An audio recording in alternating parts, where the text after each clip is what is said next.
গোপন সংবাদের ভিত্তিতে জানা যায়, সুন্দরবনের কুখ্যাত ডাকাত ছোট সুমন বাহিনীর এক সদস্য সুন্দরবনের ফেলুরখণ্ড বৈধমারী এলাকায় অবস্থান করছে।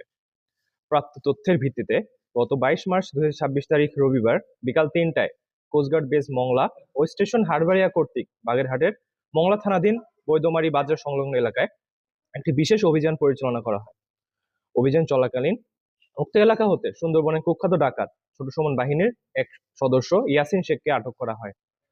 পরবর্তীতে আটককৃত ডাকাতের তথ্যের ভিত্তিতে আজ 23 মার্চ 2026 তারিখ সোমবার মধ্যরাত 1টায় মোংলা থানাধীন ধানসিঁড়ির 4 খাল সংলগ্ন এলাকা হতে একটি একনলা বন্দুক, 4 রাউন্ড তাজা কার্তুজ ও 4 রাউন্ড ফাঁকা কার্তুজ জব্দ করা হয়।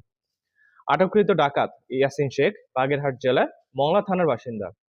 সে দীর্ঘদিন যাবৎ ছোট সুমন বাহিনীর সঙ্গে ডাকাতি এবং ডাকাত দলকে অস্ত্র, গোলাবারুদ ও রসদ সরবরাহের মাধ্যমে সহযোগিতা করে আসছিল।